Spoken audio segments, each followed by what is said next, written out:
quarto e último pilar do curso Musculação Feminina da Estética ao Alto Rendimento.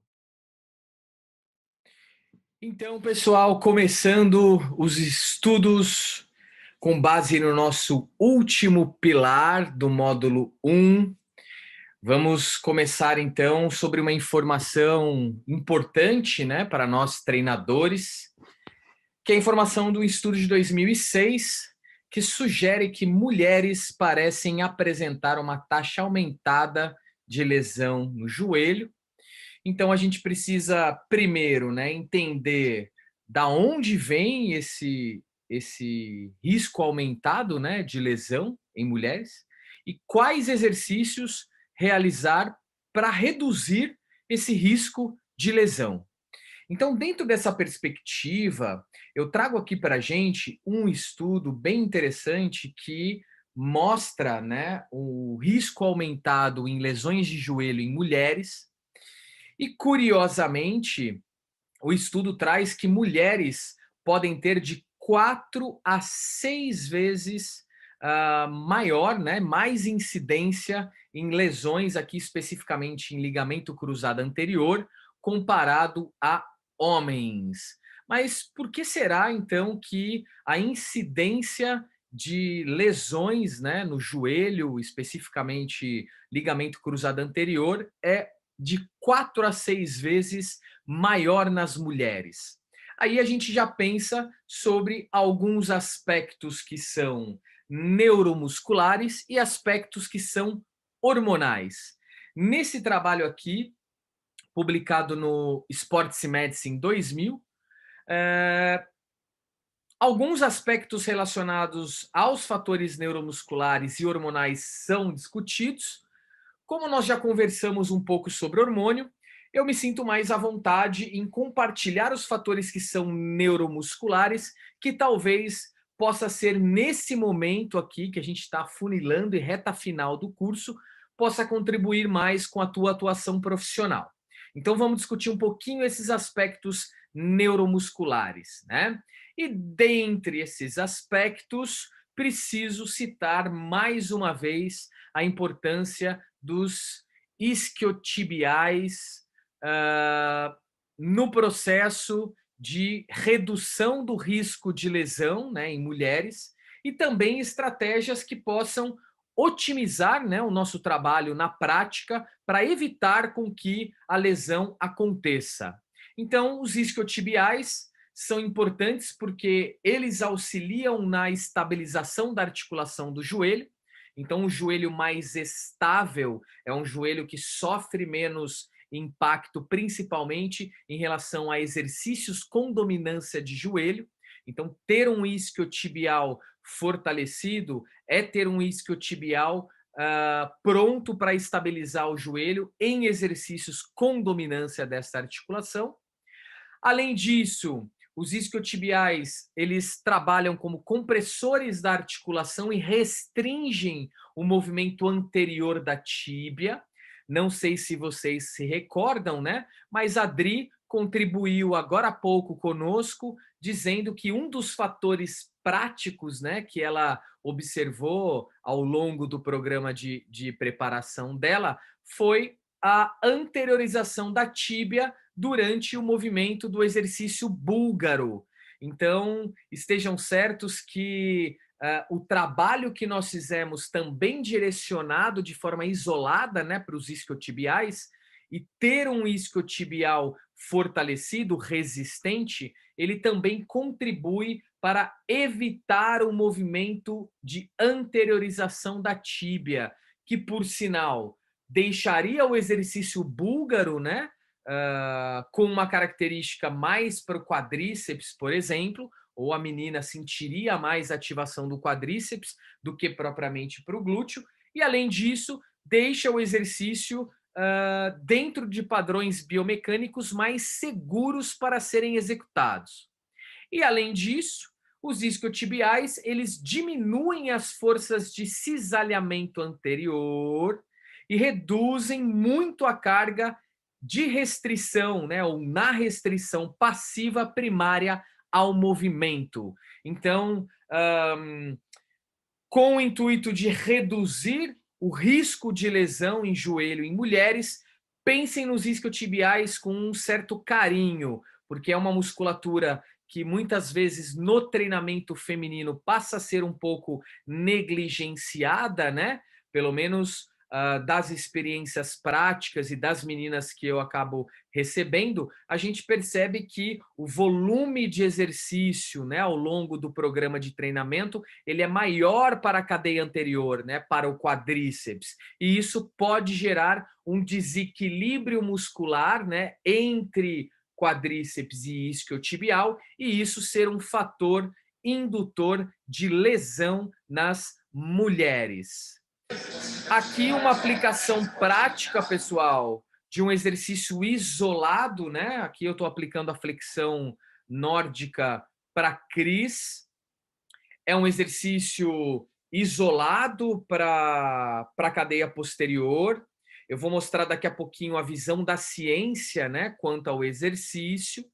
E na própria flexão nórdica existem variações, né, do mesmo. Então aqui, por exemplo, a Cris poderia ter feito uma excêntrica um pouco mais controlada, né? Como vocês estão vendo, eu estou dando ênfase na fase concêntrica do movimento, e a excêntrica, eu estou pedindo para ela desligar um pouco essa musculatura para a gente ganhar na fase concêntrica, mas uma outra estratégia também muito interessante é a gente aumentar o tempo de tensão na descida do movimento, para a gente ganhar tempo de tensão na excêntrica para os isquiotibiais, tá? E uma forma de intensificação do trabalho, então eu poderia considerar, né, que a flexão nórdica, né, da forma como vocês estão visualizando, eu poderia aplicar, por exemplo, em meninas iniciantes, poderia aplicar em meninas que são intermediárias, e para as meninas que são avançadas, existem variações também da nórdica, né? Eu vou mostrar aqui uma opção com a Adri. Então, ela está aqui com o auxílio de um elástico para auxiliá-la na fase concêntrica do movimento.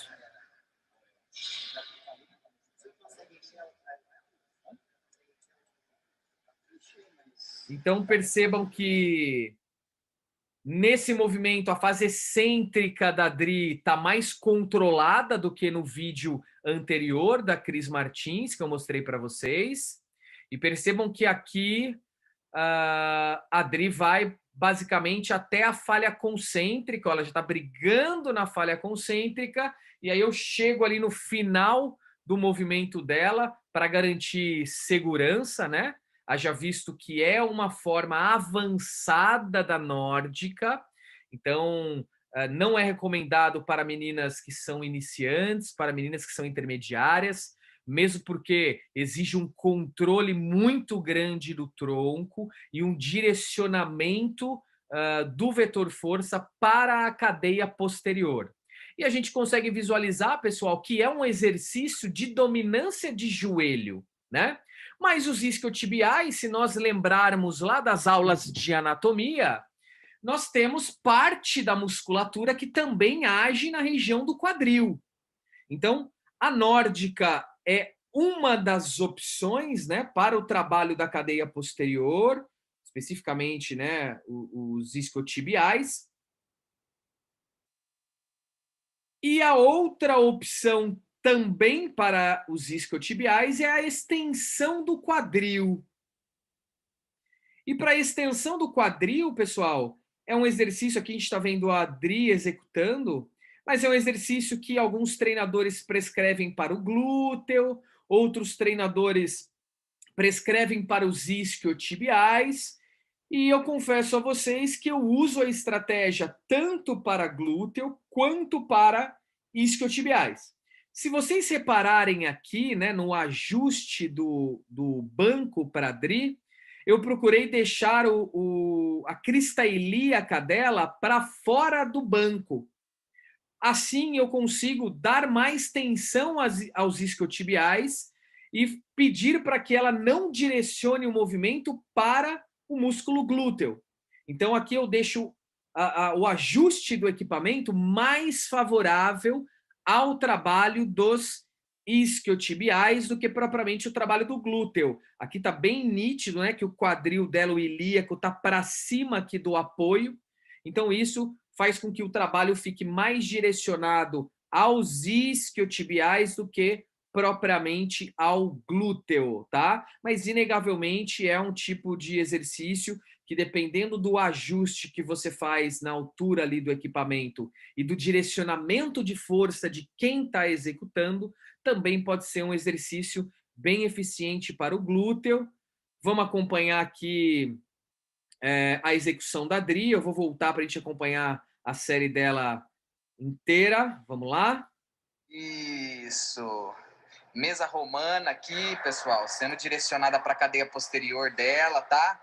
Glúteo e isquiotibial. Ela tá mantendo o umbigo dela bem cravado lá embaixo, umbigo no fundo da coluna. E tá direcionando o trabalho todo para a cadeia posterior, glúteo e isquios. Nada fácil. Bora. Trabalho bem intenso. Bora, vamos cravar. Isso, nada fácil. Bora, vamos cravar. Aí. Aí. Tronco engessado. Limite. Segurança, segurança para finalizar. Mantenha a segurança para finalizar. Bora. Isso. Vai. Esmaga agora ali. Aí. Perfeita. Bora. Flex. Então, por que, pessoal, da segurança ao finalizar o movimento, né? Para evitar com que o vetor força venha para o quadrado lombar. Então, o tronco ele precisa estar engessado, a linha de cintura ativa com a contração da musculatura abdominal, para que próximo à falha, né, da cadeia posterior, ali isquiotibiais e também glúteo, para que o movimento seja seguro ao finalizar, principalmente para a região lombar, tá? Por isso que eu peço ali para ela atenção na finalização do movimento, para ela não perder atenção nos isquiotibiais e jogar a lombar também participativa do movimento, e esse não é o nosso objetivo, tá? E aí vocês podem se perguntar, poxa, professor, mas a gente viu exercícios com dominância de joelho, né, para a cadeia posterior, para os isquiotibiais, e também vimos exercícios com dominância de quadril, como esse que nós acabamos de ver, né, na mesa romana. E qual a diferença, então, pessoal, para o padrão de ativação dos isquiotibiais? Para isso, eu trago um estudo bem interessante, publicado em 2017, em que os pesquisadores foram comparar, né, a arquitetura e a morfologia dos isquiotibiais na flexão nórdica versus extensão do quadril. Então, é um estudo que avalia morfologia, né, que avalia arquitetura, ou seja, hipertrofia, e não a ativação dessa musculatura. Então, vamos acompanhar aqui os resultados desse trabalho. Nessa parte do gráfico, eu trago a porcentagem de mudança no volume do músculo, tá? E aqui, os músculos especificamente avaliados pelo estudo. Então, aqui, né, na primeira representação gráfica, nós temos o bíceps femoral, cabeça longa do bíceps femoral, com desenvolvimento mais acentuado para a extensão do quadril.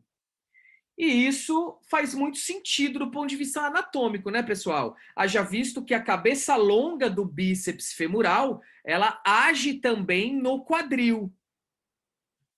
Já para o bíceps femoral cabeça curta, o estudo sugere uma porcentagem maior de aumento do volume, né? Ou seja, hipertrofia, mais favorável para o bíceps femoral cabeça curta para o exercício de dominância de joelho, né? Que é a flexão nórdica.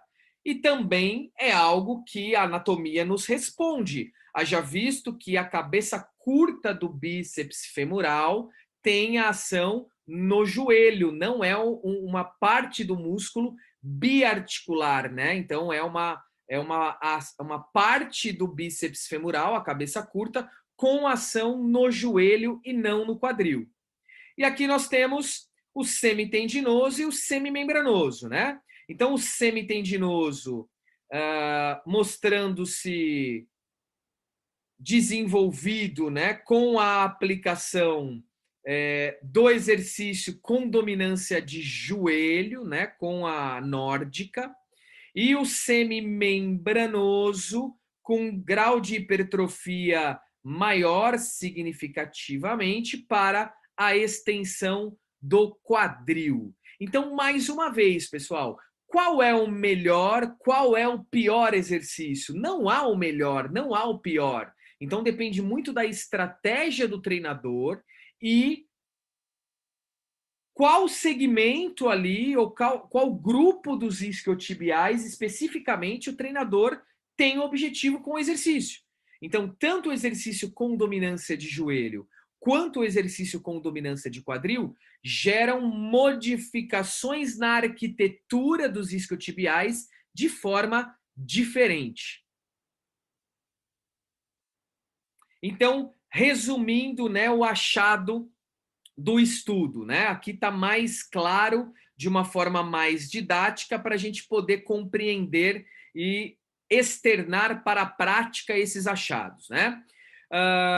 Quando os pesquisadores, então, introduziram, né, a flexão nórdica, como é um exercício de dominância de joelho, a gente consegue ver aqui, ó, no desenho, que a cabeça curta do bíceps age no joelho, enquanto a cabeça longa do bíceps tem uma participação importante aqui no quadril. Então, quando eu coloco, né, a minha menina para realizar a extensão do quadril, a ênfase maior é para a cabeça longa do bíceps femoral, enquanto a nórdica, por ser um exercício com dominância de joelho, a ênfase é maior, a hipertrofia, né, a modificação ali morfológica dos isquios é mais favorável para a cabeça curta do bíceps femoral. E aí, saindo um pouquinho, né, dos posteriores da coxa, mas ainda com ferramentas e estratégias para otimizar o seu treino e reduzir o risco de lesão, a gente já olha aqui na imagem, né, e já consegue entender que esse padrão de agachamento não é um padrão de agachamento favorável, né? Tanto a artrocinemática da garota que está executando, né, a cinemática das articulações, mas também para a ativação dos grupos que seriam alvo para o agachamento. E aí que nós entramos, então, na importância do glúteo médio. Então, essa alteração aqui, pessoal, que está até acentuada, né, para a gente poder olhar criticamente para ela e entender aqui os ajustes necessários, eu entendo que o superior também necessita de ajuste, mas talvez aqui essa posição ela não seja uma posição muito confortável, né, para o sistema músculo esquelético e também para o padrão de ativação dessa musculatura. Então, já nos faz pensar da importância do glúteo médio, que ele é um estabilizador, mas também em questões estéticas, ele é muito importante no desenho do glúteo, né, na transição da parte lateral assim do quadril e começo do glúteo máximo. Então, como resolver esse problema, né, do glúteo médio? E aí eu apresento a vocês um trabalho bem interessante de 2018, em que os pesquisadores foram investigar o uso da band, né, da faixa elástica em diferentes posições na ativação do glúteo médio. Então, vamos conversar agora sobre a segurança e a eficiência da aplicação do exercício para o glúteo médio. Na era digital, pessoal, nós já vimos muitas, muitas chacotas, né? Muitas pessoas desdenhando do sidewalk bend, né? Do caminhar para o lado. Então, eu já vi muitos profissionais desdenhando de um exercício que é muito importante e um exercício que para o glúteo médio e também para o glúteo máximo tem se mostrado um exercício, uma ferramenta muito interessante para você utilizar. Então, o que os pesquisadores fizeram, né? Eles foram comparar o uso da faixa elástica no joelho, o uso da faixa elástica no tornozelo e o uso da faixa elástica no pé.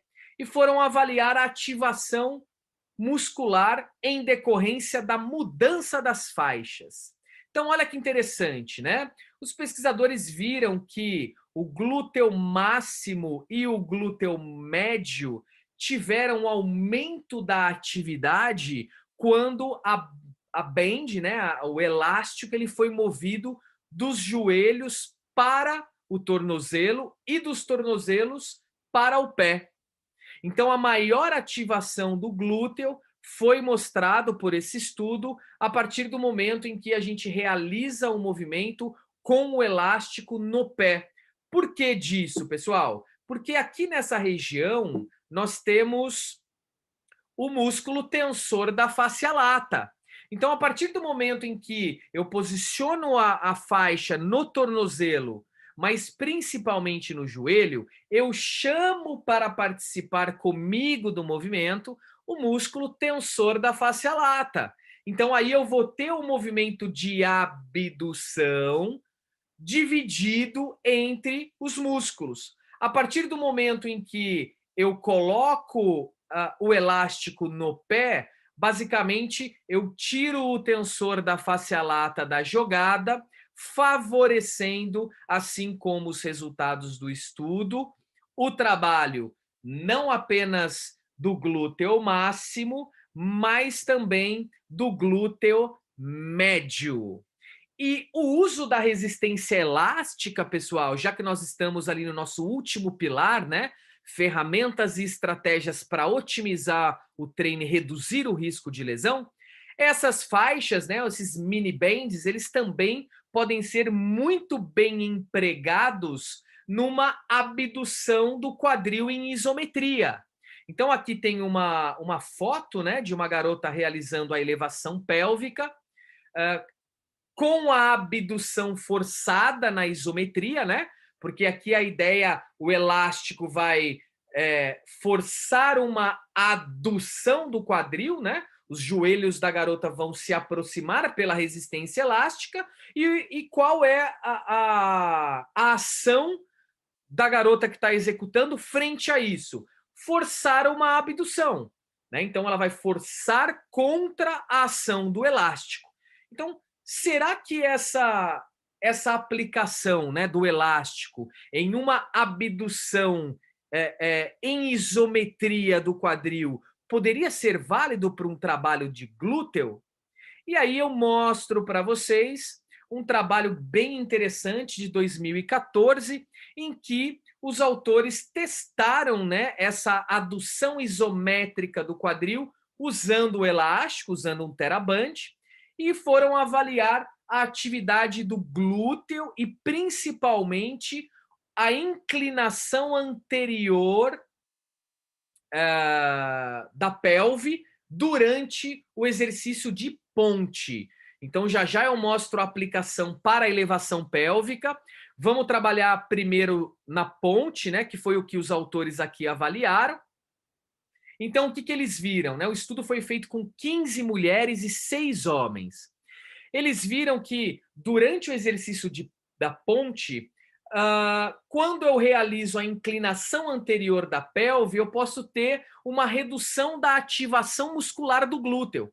Então, se eu quero fazer um movimento, né, para aumentar a ativação do glúteo, se eu tenho a inclinação anterior do quadril, como consequência, eu posso desligar o glúteo para um exercício tradicionalmente utilizado para o glúteo. O que os pesquisadores viram? que ao colocar a faixa elástica, né, o TheraBand, eles perceberam uma redução significativa de 20,5% no tilt pélvico, né, na inclinação anterior da pelve. Então, se eu tenho menor inclinação da pelve, subentende-se que o meu glúteo vai ficar mais participativo no movimento. Vale ressaltar, pessoal, que esse aqui ele é o primeiro estudo a avaliar, né, o efeito do TheraBand, né, da faixa elástica na atividade do glúteo e na cinemática da pelve. Então, muitas pessoas, quando estão realizando a ponte, inclinam anteriormente a pelve. E isso nós chamamos, né, conhecido como tilt pélvico. O fato de você colocar a resistência elástica, né, obriga a menina a realizar movimentos contra a ação do elástico, e isso, na visão da ciência, reduz aproximadamente em 20% essa inclinação pélvica e, como consequência, uma redução do trabalho do glúteo. Então, a gente já consegue prever aqui, né, pessoal, por essa redução da inclinação pélvica, a gente já consegue prever que talvez o glúteo tenha participado mais do movimento. E foi exatamente isso que os pesquisadores encontraram. Olha que interessante.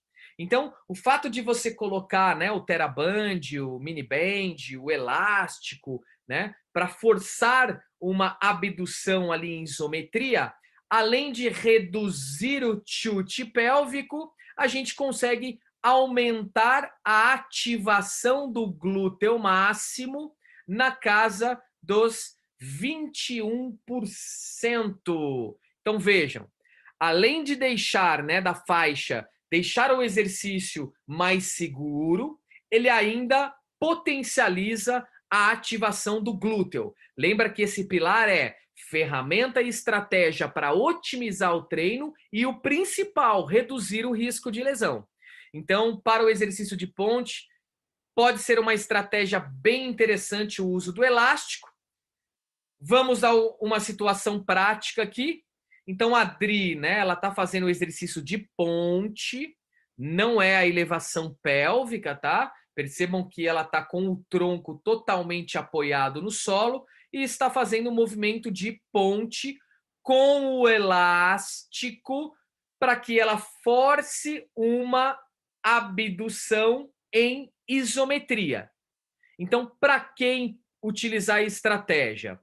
Primeiro, para reduzir o tilt pélvico, porque se ela faz o tilt pélvico, ainda mais aqui com sobrecarga, ela pode perder a ativação do glúteo.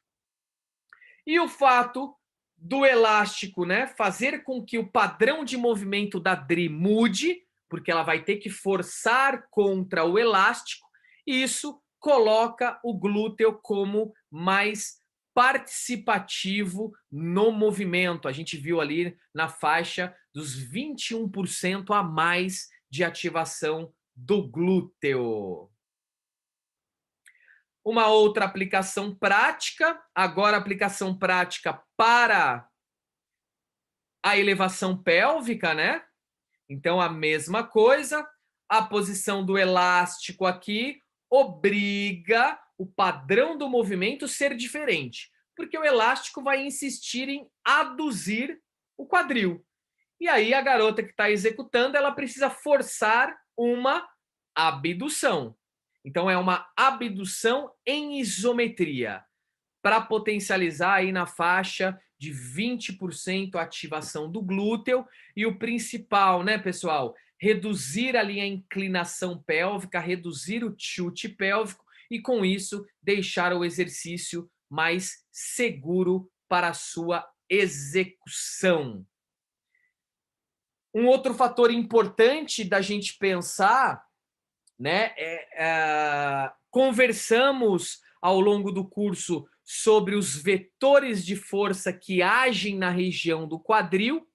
Aí a gente passa a se perguntar, né, quais outros vetores de força poderiam ser interessantes para a gente utilizar como ferramenta e estratégia para o treino, né?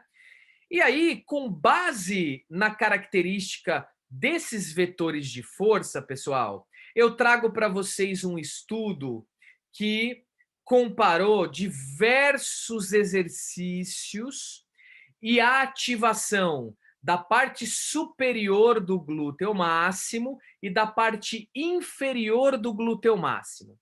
E aí, eles trazem o exercício CLAN, que é o exercício OSTRA, já já tem a visão prática aqui do OSTRA para vocês, como sendo o exercício que mais gerou ativação na parte superior do glúteo, assim como a ponte unilateral gerou maior ativação da parte inferior do glúteo. Esse artigo é um artigo bem rico. Mais uma vez, eles não estudaram a hipertrofia da parte superior e inferior do glúteo, ok, pessoal? Mesmo porque a gente já viu que a hipertrofia ela é multifatorial, mas aqui eles dão a ativação da parte superior do glúteo e da parte inferior do glúteo. Então, o que, que os autores querem dizer, né, com a apresentação desses resultados? Os autores nos trazem que realizar exercícios com abdução do quadril e rotação externa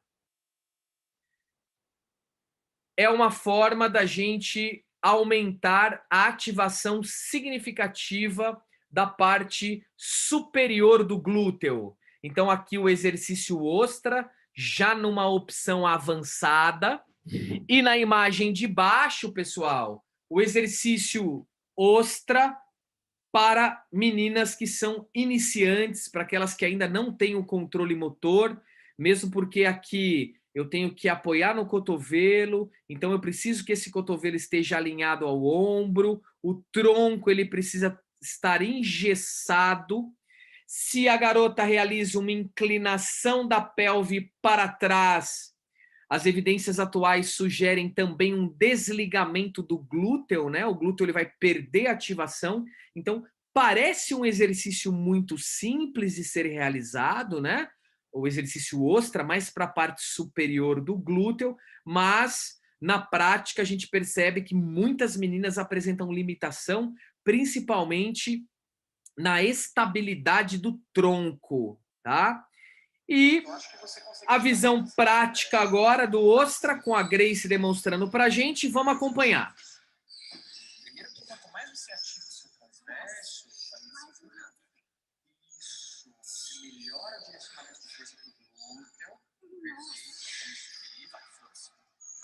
Percebam que não está nada fácil para ela. Olha o meu ajuste no tronco para evitar com que ela jogue o tronco para trás, para que ela recline o tronco. Vai. 8. Vai. 7. Mantém a linha de cintura fechada. 6. Vai. 5. Vai. 4. Encaixa esse quadril lá na frente. Então o quadril ele vai para frente. 2. Sem deixar o tronco reclinar. Se ela tivesse reclinado o tronco nesse movimento, o glúteo perderia em ativação, ó. Se o tronco dela, ela joga o tronco para trás, que é um padrão normal para quem nunca executou essa variação, né, do OSTRA, apenas apoiado o joelho, ela perderia em ativação do glúteo. Então, o que é importante, pessoal? Manter os superiores aqui engessados. A garota não pode sentir também desconforto no ombro, né, ou no braço que está apoiando, por isso que é importante distribuir a força, né, do tronco mais para a região baixa ali do joelho, para evitar com que ela recline o tronco. A partir do momento em que ela reclina o tronco, o glúteo perde ativação e aí a gente não pode garantir, né, que essa musculatura ela vai receber o estímulo propício para o desenvolvimento. E o estudo mostrou também, né, que para a parte inferior do glúteo, os exercícios de prancha de ponte, né? Não de prancha, de ponte, que são executados unilateralmente, parecem gerar maior ativação da parte inferior do glúteo máximo. Aqui eu trago para vocês algumas variações, né? Da ponte sendo executada de forma unilateral.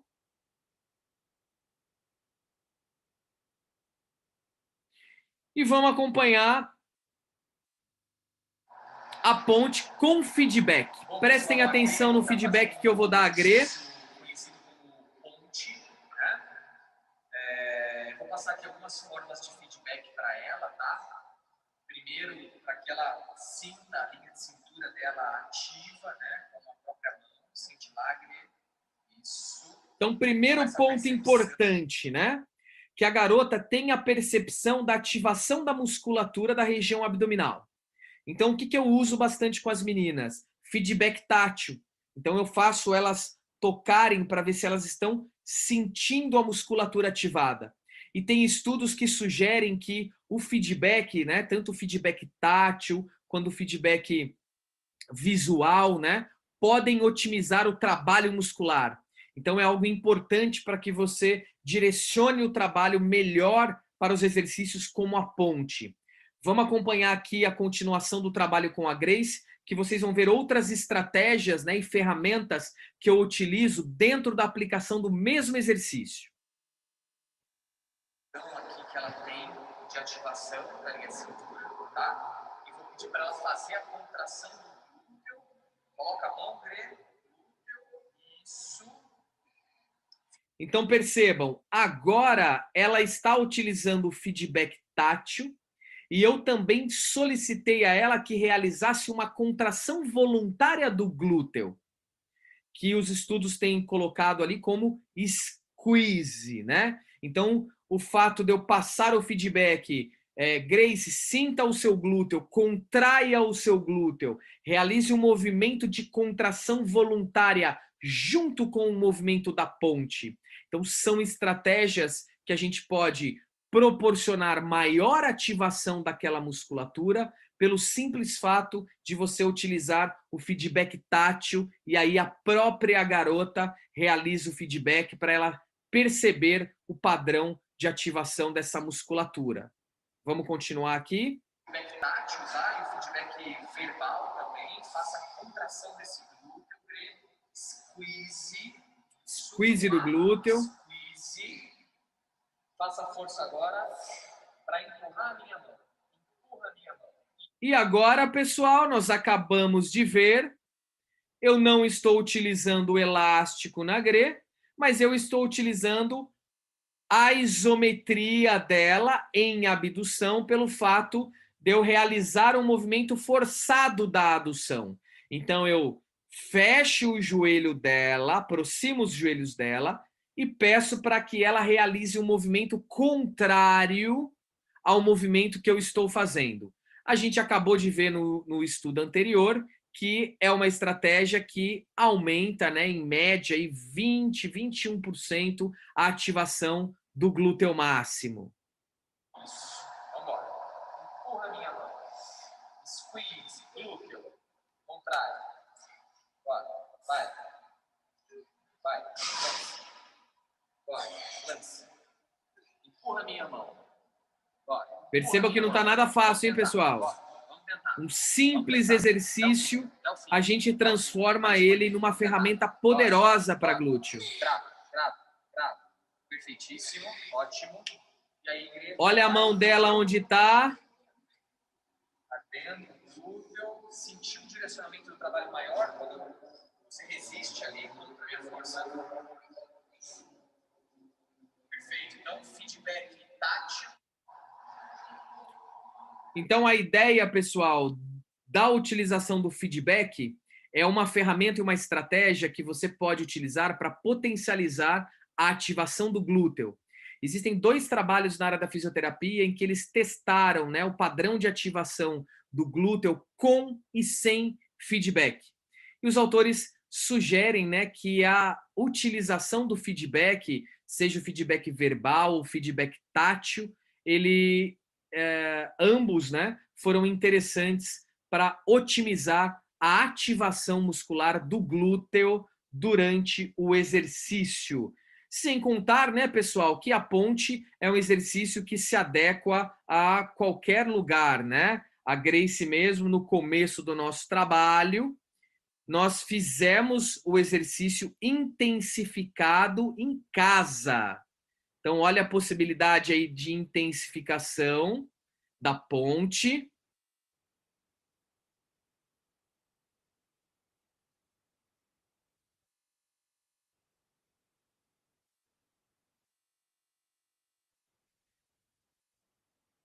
Percebam que ao longo do movimento ela vai buscar o feedback.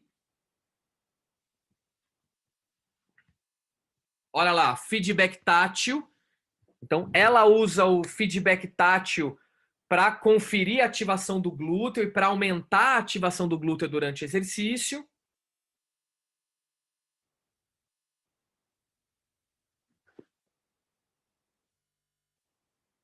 E aqui, pessoal, nós podemos ter ainda algumas variações, né, do uso da ponte. Estou especificamente falando da aplicação da ponte para o glúteo, mas eu vou chamar a Adri para poder conversar com a gente, para saber se tem alguma pergunta dos participantes do módulo 1 ou até mesmo alguma observação dela da prática sobre o exercício, né? Algumas modificações, o que mais a gente poderia trazer para o exercício. Então, vou chamar aqui a Adri para conversar com a gente mais uma vez. Vamos esperar. Aí, de novo, Dri, seja bem-vinda mais uma vez. Oi, Cris, tudo bem? Tudo Ó, jóia. Vamos lá. tenho duas questões aqui, hein? Aqui, ó, está perguntando se tem um volume ideal em relação aos isquios tibiais e os quadríceps. O volume semanal ideal para quadríceps e isquios, né? Se tem diferença ali, se tem que trabalhar mais um, mais o outro. Perfeito. Na verdade, o desequilíbrio muscular, né, entre quadríceps e isquiotibial é um fator que pode contribuir para o aparecimento de lesões, né? Por que eu não gosto de conversar sobre um volume assim semanal de exercício para o quadríceps ou para os isquios? Porque isso vai depender muito de como a praticante de exercício ou atleta vai chegar para a gente.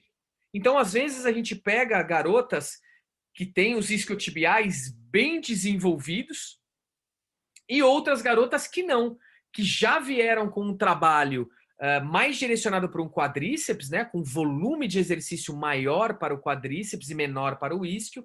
Então, a literatura hoje ela não nos traz assim um volume ideal, né, para quadríceps ou para isquiotibiais, né? E aproveitando, eu até já convido o pessoal para o nosso módulo 2, porque no módulo 2 a gente vai conversar sobre volume de treino para membros inferiores. E aí talvez a gente pode até trazer a discussão novamente, mas nesse momento, né, é difícil responder, por exemplo, vamos dividir 40 séries semanais, sendo 20 quadríceps, 20 cadeia posterior. Mesmo porque tem exercícios, né, que prioritariamente entra o quadríceps, e a gente sabe que os multiarticulares, né, como o agachamento, pouco representam aos isquiotibiais. Então, uma coisa é certa, né? Nós precisamos de aumentar o volume de exercício para a cadeia posterior. Então, o desequilíbrio maior nas mulheres vem, né, de um volume acentuado de exercícios para quadríceps e um volume reduzido de exercícios para isquios. Mas o que eu estava conversando aqui com o pessoal, Dri, é a ponte sendo um exercício tradicionalmente para o glúteo, né? Mas pensando no que você disse, que a cadeia posterior, né, ela necessita de um volume maior de exercício, né, os isquiotibiais, você já realizou a ponte de uma maneira diferente, né, a execução diferente, para trazer outros grupos musculares além do glúteo? Sim, Cris. A gente usou na preparação, né? Que foi com a intenção, né, de puxar o calcanhar, né? Ali eu. Puxar o calcanhar para trás. Isso. E o que você percebe, o que você sente ali na prática quando você faz a ponte e ao mesmo tempo você intenciona, né, o seu calcanhar em direção ao glúteo? O que você sente? Isquios, total. Total. Isquiotibiais. Perfeito. Então, vejam, pessoal, é uma forma da gente intensificar, né, o trabalho para o glúteo, que vocês estão vendo aqui a execução da Grace. E, segundo aqui as perguntas e as respostas aqui com a Adri, se a gente intencionar, né, os calcanhares em direção ao glúteo, inegavelmente, né, do ponto de vista mecânico, os isquiotibiais eles também vão participar do movimento. Inclusive, né, eu até aproveito e falo para as pessoas que ainda nunca fizeram a estratégia para intencionar o calcanhar aos poucos, né? Porque às vezes, né, Dri, a pessoa vai com tanta sede ao pote ali na intenção do calcanhar e tem uma ativação muito acentuada desses isquios, né? Então a gente sempre recomenda aos poucos ir puxando esse calcanhar e sentindo mesmo, né? Usa o feedback tátil, coloca a mão nos seus posteriores para você sentir o trabalho dos posteriores também no exercício de ponte, né? Que é um exercício que até o momento estamos conversando para o glúteo, né? Mas na prática a gente sabe que intencionando o calcanhar, os isquiotibiais eles também vão participar do movimento. Inclusive, Cris, eu uso essa estratégia, né, com uma das minhas alunas que busca qualidade de vida e com ela eu não consigo trabalhar a flexão de joelho, né, por conta da articulação do joelho dela que é bem limitada. Então eu uso bastante esse exercício até a gente conseguir evoluir um pouco mais no stiff, que a gente ainda está ali sem carga, né? Faz um bom tempinho já que a gente está sem carga, mas aí eu vou evoluindo primeiro nos exercícios que ela consegue fazer, né? Porque não são todos, tem pessoas que são mais limitadas, né? Então, esses exercícios são excelentes para usar com essas pessoas que têm muitas limitações. Fundamental, né? Ainda mais pela aluna da Dri, pessoal, ter uma artralgia ali, uma limitação do joelho, né? E limitação na flexão, o exercício de ponte com a intenção do calcanhar pode ser sim uma estratégia muito interessante para ativação desses isquios, sem exigir tanto, né, do movimento articular do joelho, no caso, né, que a Adri está compartilhando conosco aqui, que é o que a aluna dela apresenta de limitação. Então, é uma excelente estratégia, né, para pessoas, para mulheres que apresentam limitação em movimentos de flexão de joelho, intencionar o pé, né, os calcanhares em direção ao glúteo durante o movimento da ponte, para também trazer os isquiotibiais ali participando do movimento. Legal, Dri. Tem mais alguma pergunta aí? Tem mais uma questão aqui, sim, Cris, que ela fala sobre a inversão e eversão dos pés aqui, ó.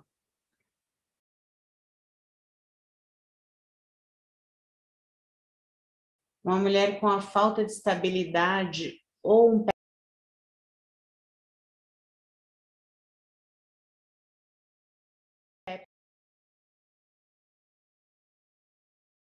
pronado ou supinado, se isso interfere no agachamento. Perfeito. Então eu vou retornar aqui numa imagem, né, que eu acho que pode ser muito válida com base na questão que você nos trouxe, que é a imagem ali primeira do agachamento, aonde a gente consegue perceber uma posição, né, desfavorável para o exercício, que é esse aqui.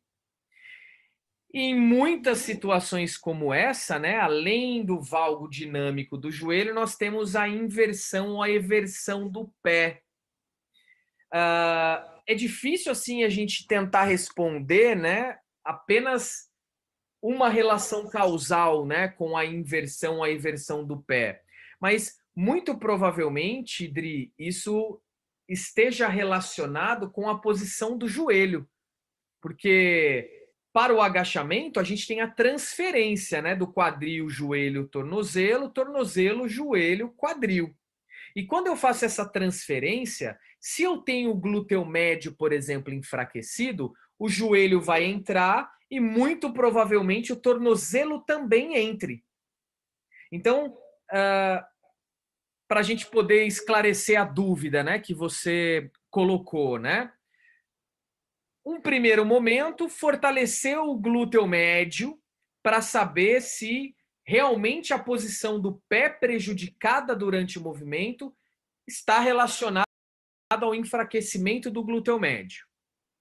E uma outra possibilidade é a própria instabilidade do tornozelo, né? E aí, com exercícios de instabilidade, a gente consegue melhorar essa situação mecânica do tornozelo. Mas, num primeiro momento, Dri, eu iria sim fazer uma avaliação primeiro do quadril, né? Do glúteo médio, colocaria exercícios para o glúteo médio e o direcionamento de força, né? Durante a execução do movimento, solicitar à garota que preste atenção na posição dos pés e que coloque mais a faca do pé, né, a parte mais de fora do pé, durante o movimento, para evitar o desalinhamento do tornozelo, que pode estar relacionado ao quadril, ao enfraquecimento do glúteo médio, tá? Excelente pergunta. Vamos supor, então, Cris, que seja realmente o glúteo médio fraco. Pré-treino, por exemplo, eu posso usar alguma estratégia para melhorar o agachamento dessa minha aluna? Acho válido, Dri. E aí as pessoas confundem, né, a estratégia de ativação do glúteo médio com trabalho do glúteo médio, né? Então, por exemplo, uma estratégia bacana, né, poderia ser a cadeira abdutora, como uma forma de ativação do glúteo médio, ou propriamente que nós vimos que esse estudo nos trouxe, né? O sidewalk band, né? Com o elástico posicionado ali aos pés, para gerar uma ativação do glúteo médio e colocá-la posteriormente no agachamento, né? Então, muitos padrões de movimento, né, em mulheres são alterados porque o glúteo médio ele está desligado, né? Então, é sim uma estratégia interessante, né?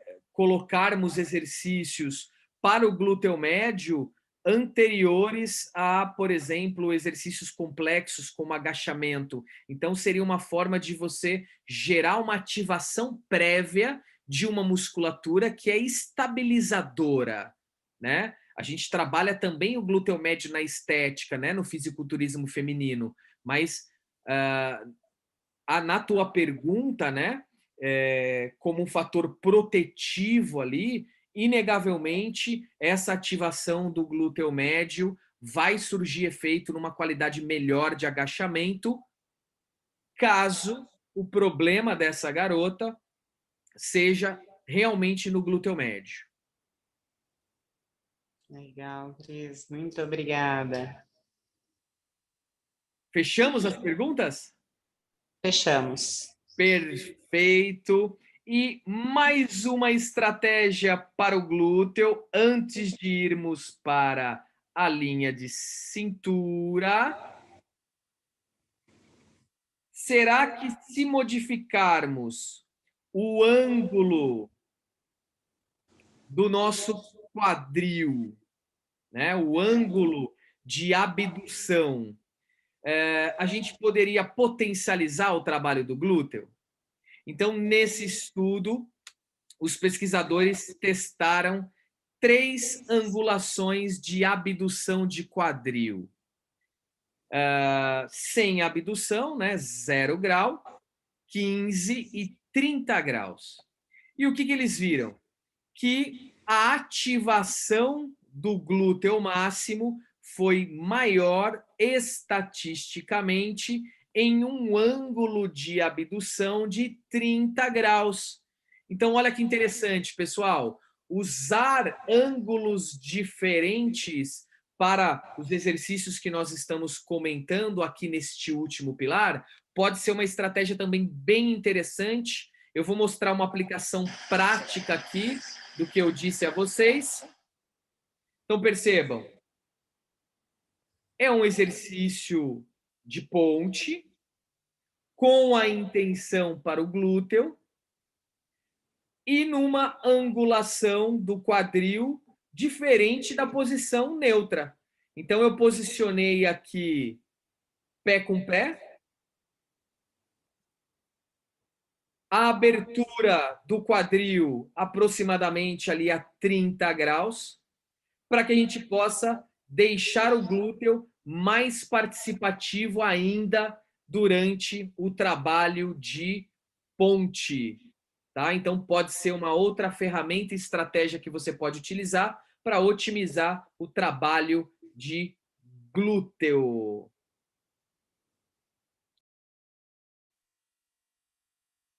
E por fim, pessoal, chegou o momento de estudarmos a linha de cintura como ferramenta e estratégia para otimizar o treino e principalmente reduzir o risco de lesões. Então nós vamos ver a diferença, né, entre manobras citadas pela literatura científica como bracing e drawing e vamos estudar os efeitos, né, dessas manobras respiratórias sobre a linha de cintura e também sobre a morfologia ali dos músculos da cavidade abdominal.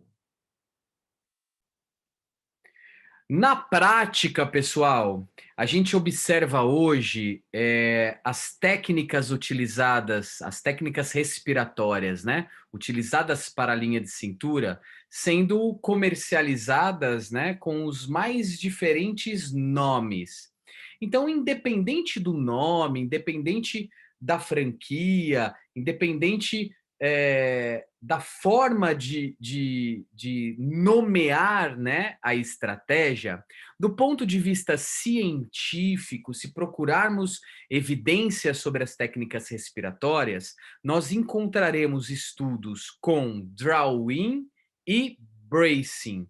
Então a gente vai ver, né, a aplicação, né, das estratégias, tanto drawing quanto bracing, as diferenças entre as estratégias e também os termos que são mais práticos, né, utilizados por treinadores e por mulheres que praticam essas estratégias respiratórias.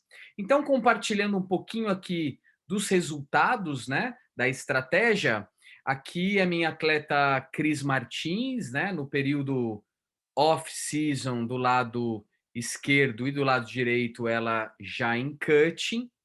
A gente consegue ver, obviamente, que além da redução do percentual de gordura, né, que não é oferecido pela técnica, tá, pessoal? É importante ressaltar que a técnica ela não elimina a gordura abdominal, a técnica ela não promove o emagrecimento. A gente precisa entender direitinho o que os estudos têm sugerido quanto à aplicação da técnica, mas é fato que a gente consegue perceber uma redução da linha de cintura, né, deixando essa linha de cintura mais harmônica, mais simétrica, mas obviamente que a redução do percentual de gordura não é possibilitado pela técnica, tá? Então, aqui um resultado, né, de um off e de um cutting, né, num período mais competitivo, em que ao longo do processo, né, nós aplicamos as técnicas tanto o draw-in quanto o bracing para melhorar a linha de cintura da Cris. A Cris ela foi subindo de categoria aos poucos e aí é natural que as técnicas de treino elas também mudam. E para a categoria mais pesada no fisiculturismo feminino, manter uma linha de cintura mais fina, né, com o físico em X, é o grande objetivo da categoria Women's Physique. O legal da estratégia é que ela também pode ser utilizada durante o exercício. Então eu brinco com a Cris, né, que aqui do lado esquerdo é a Cris semigo, e aqui a Cris comigo, né? Então ela não tinha o encaixe da linha de cintura, né, durante a realização dos exercícios.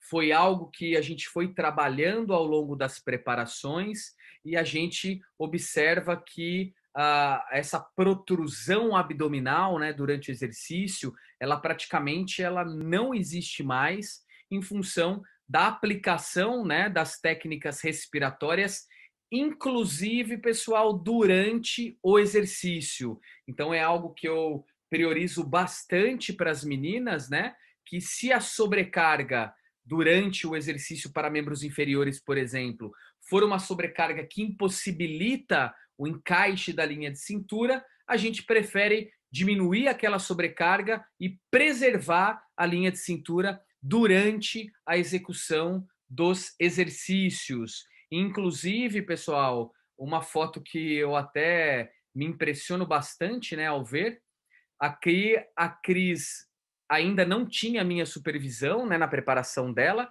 e ela já estava em cutting, né, estava seca, já próxima à competição, e aqui a gente consegue perceber, né, a linha de cintura dela já em cutting, né, já relativamente mais seca, e aqui na direita a linha de cintura da Cris em off, né, com um percentual de gordura mais alto, né, em comparação à foto da esquerda, mas a gente consegue perceber que a linha de cintura dela está mais slim, e aí as evidências científicas elas vêm a corroborar, né, com alguns resultados práticos que a gente tem observado. Um desses estudos é esse publicado no European Journal Applied Physiology em 2016, especificamente sobre a estratégia de bracing. Então, os pesquisadores estudaram, né, o efeito do treinamento com bracing sobre a força muscular e a espessura da musculatura abdominal. Então, vamos conhecer a técnica. Primeiro, saber a metodologia do estudo, né? O que a literatura científica recomenda em relação à aplicação, em relação à prática. E também vão assistir um vídeo da Cris executando a estratégia. Relaxa. 2. Eu vou tirar o áudio aqui para a gente poder primeiro discutir sobre a metodologia. Enquanto isso, vocês já vão acompanhando aqui o treinamento da linha de cintura da Cris. Então, o que o estudo sugere, pessoal? O estudo sugere o treinamento com bracing 3 vezes na semana, tá? Foi a estratégia utilizada pelos pesquisadores.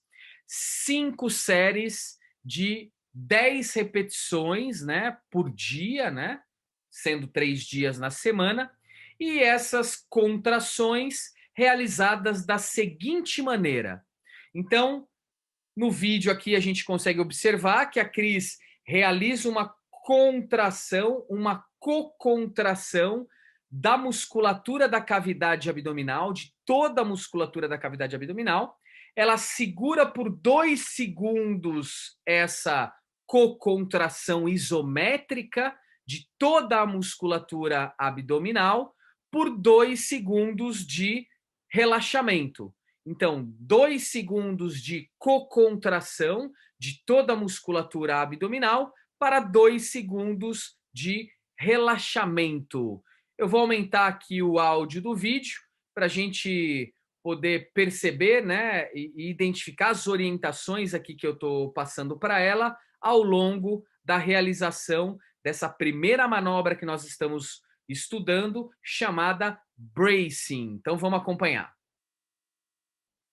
Vai, 6, vamos, 7, vai, 8, vai, 9, solta, 10, vai, 1, relaxa, 2, relaxa, 3, vai, 4, vai, 5, contrai, vai, relaxa, 6, contrai e relaxa, 7, vai, 8, vai, 9, solta, 10, vai, 1, relaxa, 2, relaxa. Então, 3, cocontração vai, 4, por 2 segundos para 2 segundos 6, de relaxamento. 7, vai, 8, vai, 9, solta, 10, vai, 1, relaxa, 2, relaxa, 3, vai, 4. Então, o nome da estratégia, né, que o estudo nos traz, bracing. Então, é a cocontração da musculatura abdominal, fazendo com que esse arco costal ele fique o mais fechado possível e, durante o fechamento desse arco costal, a realização das cocontrações voluntárias dessa musculatura. Então, a sugestão aqui do estudo, 5 séries de 10 movimentos, 3 vezes na semana, tá? O que os pesquisadores observaram, então, com o bracing?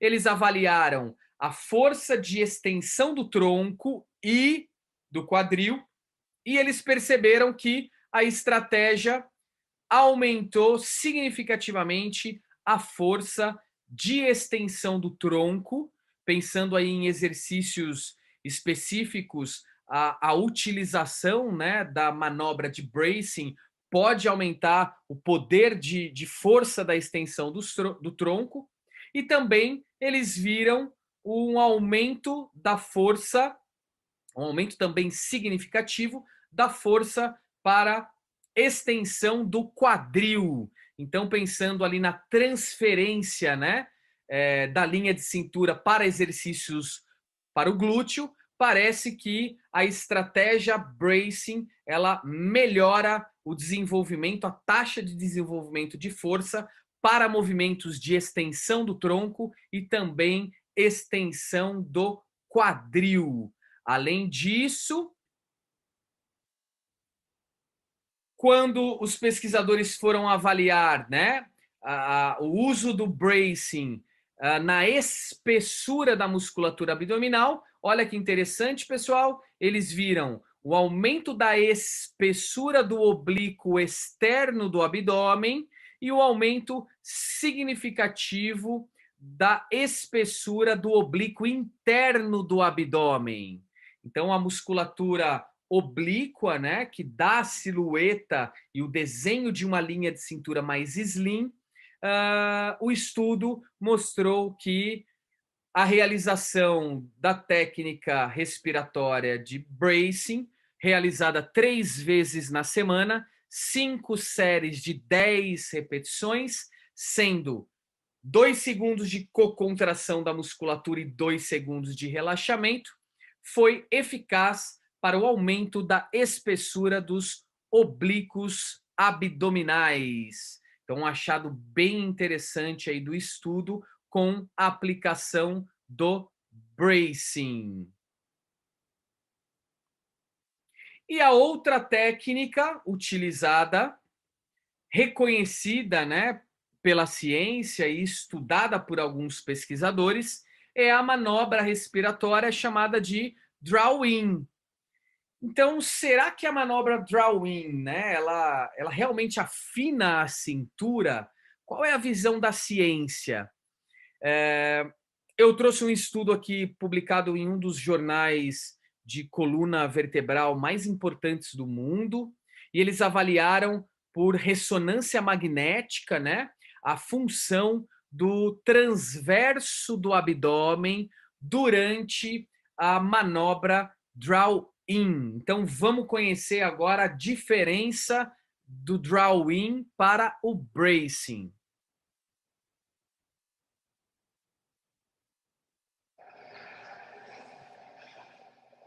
Draw-in primeiro. Então, aqui a Dri realizando as manobras. Mantém o draw-in sem o brace, sem a contração. Só o draw-in. Então, olha lá, o draw-in. Vira um pouquinho de lado. Perceba, ela deixa as costelas fechadas e ela suga o umbigo, o abdômen, para dentro e para cima. Faz uma serinha só de... É realizada uma apneia, né, respiratória durante o movimento. Então, mais uma vez. Perfeito. Percebam que ela não está realizando contrações voluntárias da musculatura. Bem fina. A técnica também pode ser chamada de rolling. Isso, Dri. Próximo agora a gente vai fazer sem o draw-in, só o bracing, tá? Vamos Bracing comparar sem o agora draw-in. com o bracing. Agora o bracing, a ideia é a contração, né, dos músculos da cavidade abdominal. Então ela está achando o melhor desenho da cavidade e contraindo. Isso. 3, Então percebam, ela está contraindo, 4, realizando uma 5, co-contração 6, dos músculos 7, abdominais. Então, 8, bracing, certo? 9. Vou voltar aqui um pouquinho para a gente acompanhar o draw-in da Dri.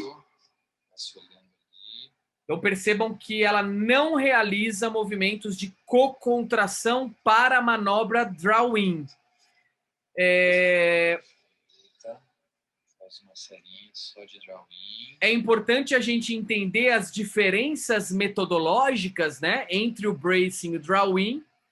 E aí, pessoal, independente do nome que você vai utilizar na prática, independente do nome, né, que as pessoas dão à estratégia. A técnica também pode ser chamada de rolling. Rolling, né, como eu disse ali no vídeo, também é citado pela literatura científica, né? Draw-in, bracing, tá? Bracing sem o draw-in. Draw-in ou rolling.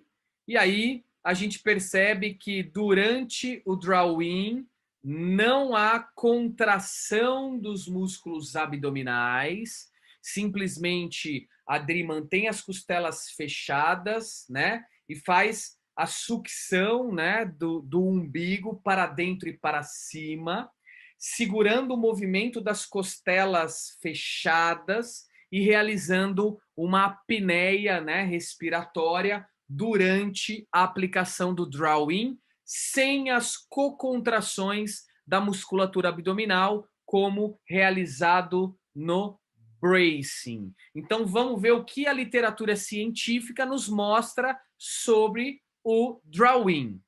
Então, o estudo, ele sugere, né? Os resultados, eles revelam que a manobra draw-in resultou numa diminuição significativa da área de secção transversa do tronco.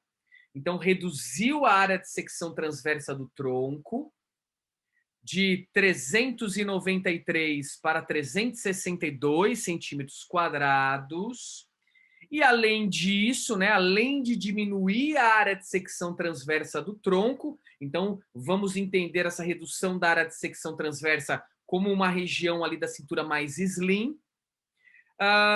Eles também mostraram que a manobra draw-in resultou num aumento significativo da espessura do oblíquo interno do abdômen.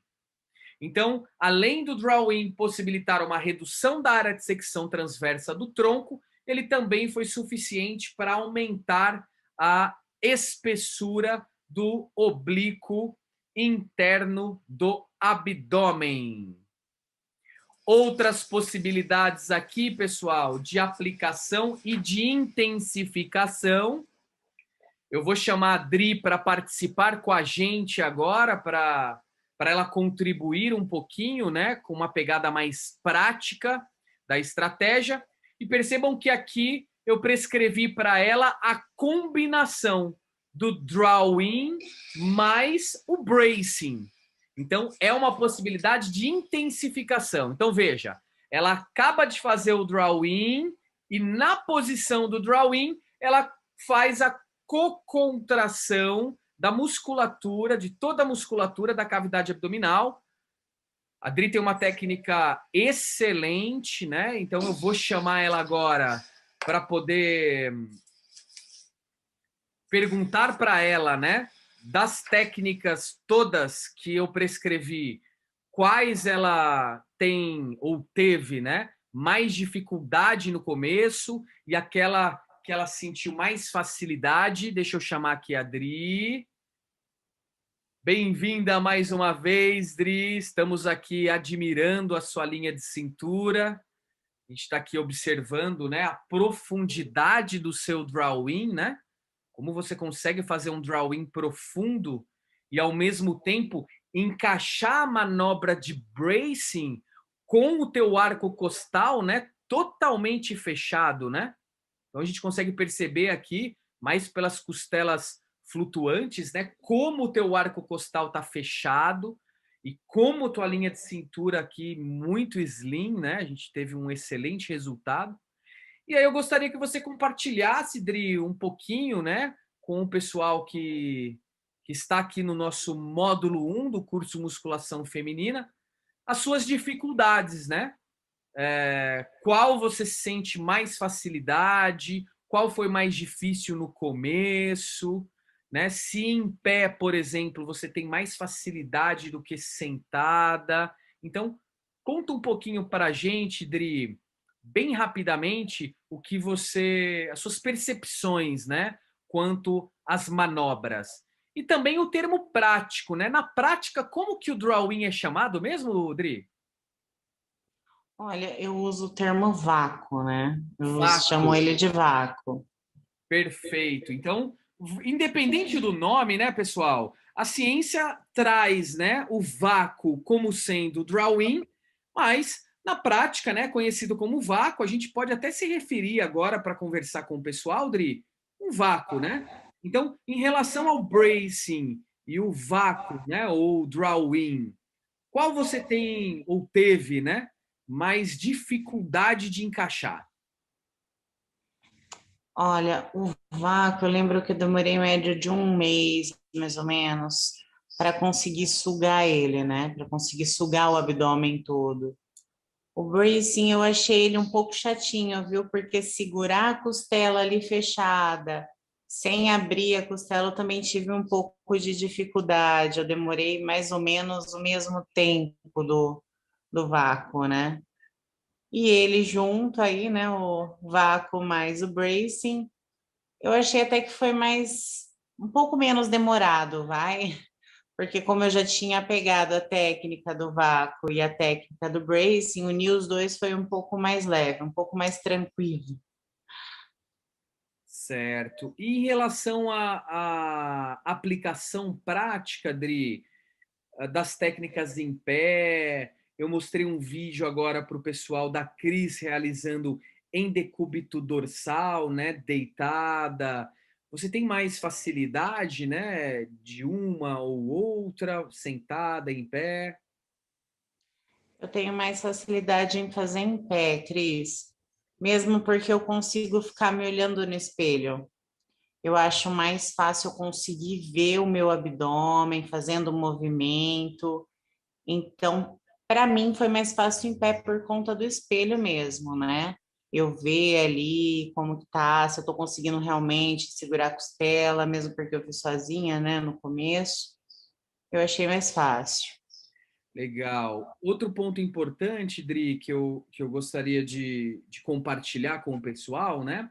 O estudo com bracing, ele sugere a manobra 3 vezes na semana, mas para o nosso objetivo, né, pensando na competição, né, e pensando que a gente precisava evoluir a sua linha de cintura, como foi a sua periodicidade, né? Com qual frequência você realizava as estratégias que eu ia te prescrevendo? Todos os dias, Cris. média 10 a 20 minutos por dia. E chegava de fim de semana, eu sempre fazia um pouco mais, porque eram os dias que eu tinha mais tempo de fazer, né?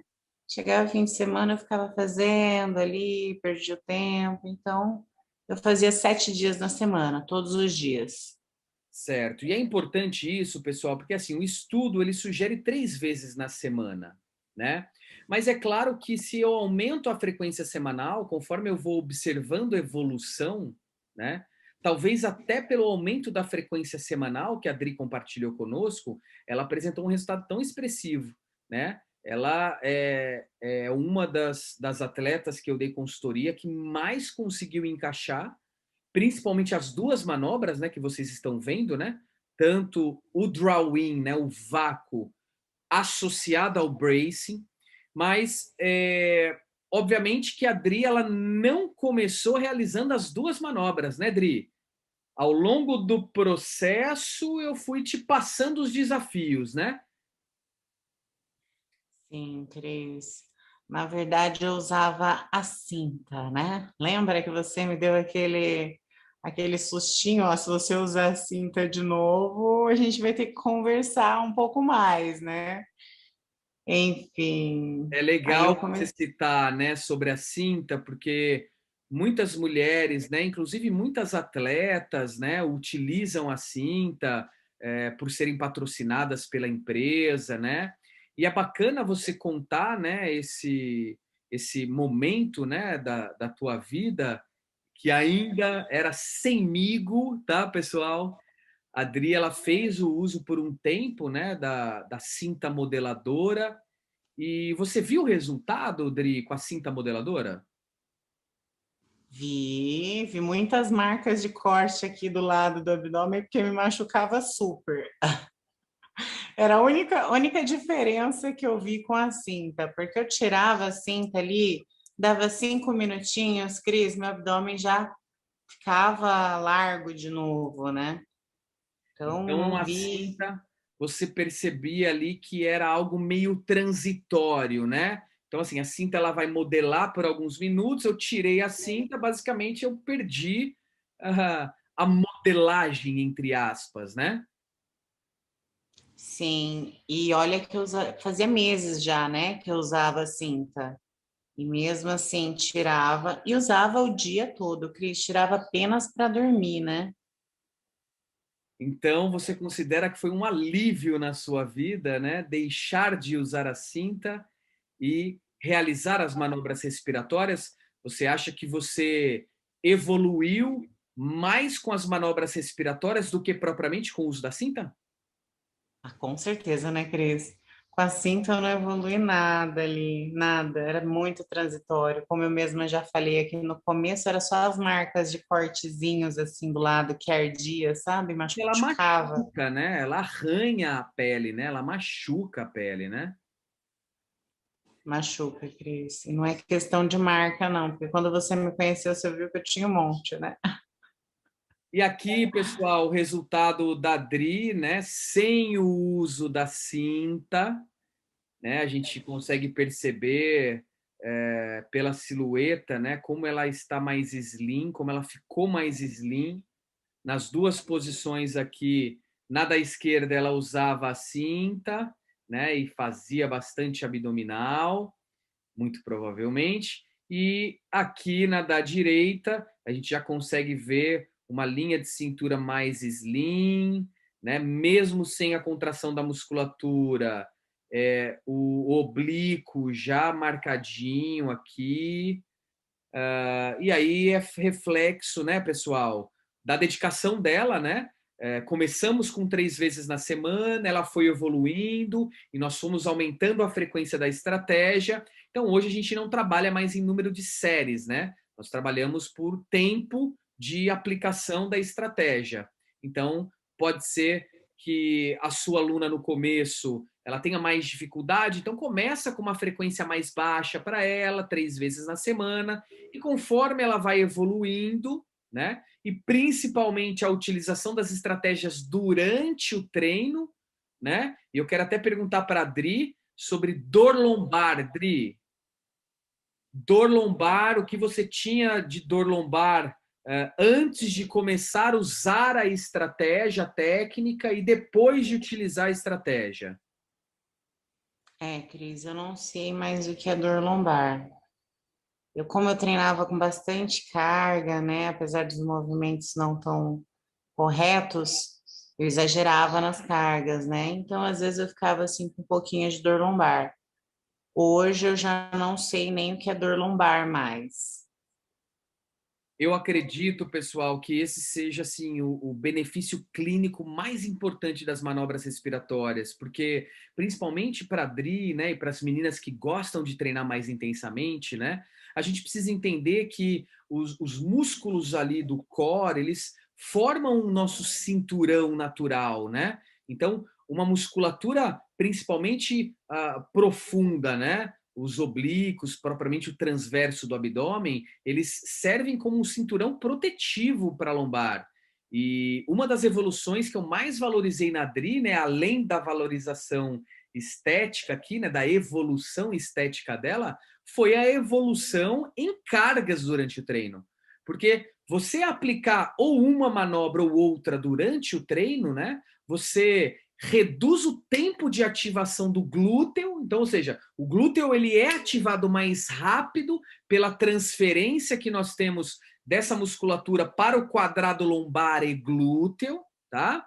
E além disso, para deixar o movimento mais polido, né? Porque quando eu tenho o encaixe da linha de cintura, eu consigo direcionar o vetor força para a musculatura que eu realmente necessito e deixo o exercício mais seguro, né? Então, aqui a gente está vendo o resultado, né, bem expressivo que a Dri apresentou. Parabéns, Dri, pelo resultado, né? Isso é reflexo da sua dedicação, né, e aplicação das ferramentas e estratégias. E, pessoal, gostaríamos de agradecer, né, Dri, a presença de todos e fazermos aqui um remember, né, do que foi o nosso módulo 1 e já convidá-los para o módulo 2. Então, neste módulo, né, para pensar antes de prescrever, a fisiologia do exercício, os aspectos hormonais metabólicos da mulher, né? Pensarmos naquela fase onde o glicogênio ele pode ser poupado e talvez o rendimento aumentado. Os limitadores de resultado, vimos que não adianta escolher o agachamento como melhor exercício se a minha garota tem uma limitação de tornozelo, uma limitação de quadril. Então, nós aprendemos a identificar, avaliar e reduzir. Conversamos sobre características biomecânicas e ativação dos principais exercícios para membros inferiores e fechamos o nosso módulo 1 com as ferramentas e estratégias para otimização da sessão do treino e, principalmente, reduzir o risco de lesão. Então, a gente aproveita para agradecer a presença de